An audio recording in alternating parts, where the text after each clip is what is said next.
voudrais d'abord rendre grâce à Dieu de nous avoir permis d'effectuer cette visite au nom du Parti démocratique sénégalais, au nom de son secrétaire général national, Maître Abdoulaye Wade, et au nom de son candidat Karim Wade.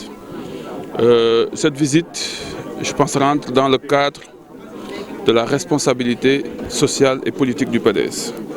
Le PDS est un parti cinquantenaire qui a évolué depuis plusieurs dizaines d'années.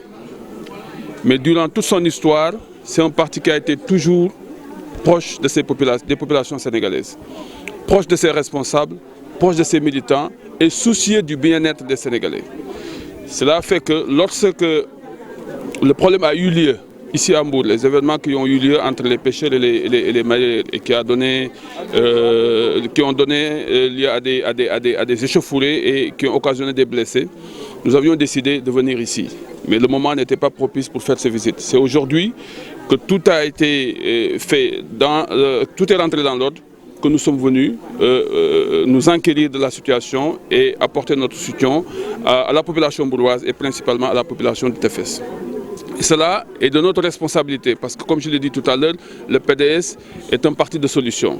Nous voulons apporter des solutions pour le Sénégal. Et c'est la raison pour laquelle, soucieux des problèmes auxquels les Sénégalais sont confrontés, le président Wade a dépêché cette délégation-là et avec Karim pour que nous puissions venir nous enquérir de la situation, apporter notre soutien. Il s'est trouvé que parmi ces agents impliqués, les acteurs impliqués dans cette affaire-là, nous avons un grand responsable, à la personne de Doyen Badou-Ndoye, qui aujourd'hui était impliqué au cœur de cette affaire-là. Nous avons été au cœur des pêches. Nous avons été rencontrer les mareyeurs. Aujourd'hui, dans cette maison, nous sommes venus rencontrer le doyen de Badou-Ndoye pour discuter avec lui et puis regretter ce qui s'est passé. Parce que ce qui s'est passé quand même pouvait être évité. Mais Dieu a fait que cela s'est passé, mais cela n'a pas causé une mort d'homme. Et cela, quand même, nous rendons grâce à Dieu. Nous saluons par ailleurs la responsabilité de la police parce que peut-être la police aurait agi d'une certaine manière et cela pouvait peut-être créer des situations de mort d'homme. Mais heureusement que nous avons une police responsable et républicaine. Ce que nous déplorons par ailleurs, c'est le sous-effectif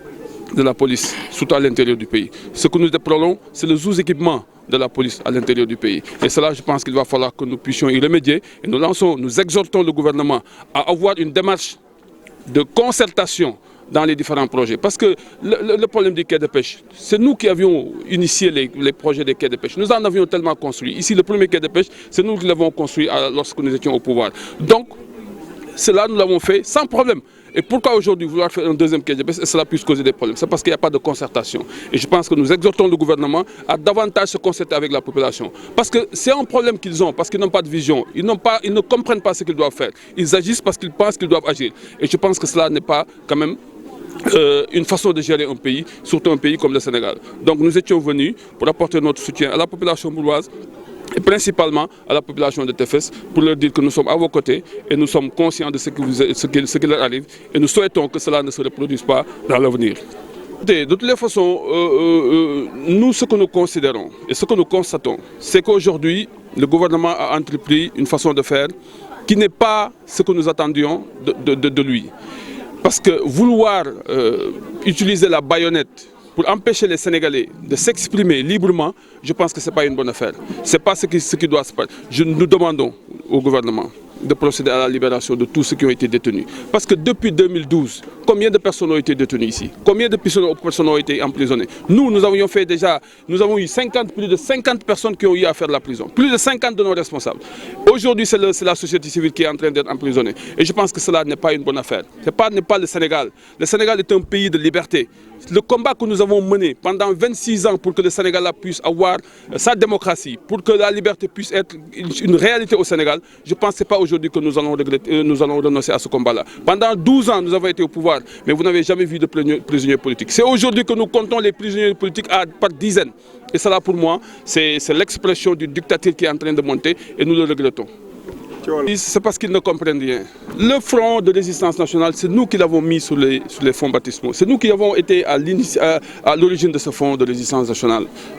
Nous avions dit à ce front que ces élections qui vont s'organiser, l'élection présidentielle, qu'il ne faut pas que nous y participions parce que c'est déjà une élection piégée. Mais les membres du front ont refusé. Certains sont partis aux élections aujourd'hui. Quel est le résultat? Le résultat, c'est quoi? Ils ont tous dit que voilà, ce n'était pas une élection transparente. Et pourtant, Abdoulaye Wade avait dit qu'il ne fallait pas y aller. Ils y ont allé. Donc, le front a été mis en place pour que les acquis démocratiques, que nous puissions les conserver. Mais le front n'a pas joué ce rôle. Et nous avons senti que le front est en train de dévier de la ligne et des objectifs pour lesquels il a été mis en place. Et dès l'instant que les relations entre nous et le front ne sont plus des relations claires, dès l'instant que nous voyons que ce que le front entretient en termes de relations avec le régime n'est pas une relation claire, nous avons décidé de suspendre nos activités. Au sein de ce front, le temps de voir beaucoup plus clair. Je vous donne juste un exemple. Le dialogue national, nous avions dit que nous ne participons pas au dialogue national. Nous n'avons pas été au dialogue national. Nous avons toujours déclaré, nous avons des préalables et des conditions pour que nous puissions participer à quelconque dialogue. Mais le front a donné des noms des membres de notre parti au président Macky Sall et à son gouvernement. Comment vous pouvez comprendre cela alors que nous ne sommes pas informés? Cela n'est pas sérieux. Et ça fait désordre. C'est la raison pour laquelle nous avons dit, écoutez, comme ça fait désordre, nous nous retirons. Nous suspendons nos activités, le temps d'y voir beaucoup plus clair. Maintenant, ceux qui nous critiquent, c'est parce qu'ils n'ont pas rien compris. Ils n'ont absolument rien compris. Le front, c'est nous qui l'avons mis en place. Et c'était pour que nos acquis démocratiques, nous puissions les conserver. Parce que nous avons fait un combat de 26 ans.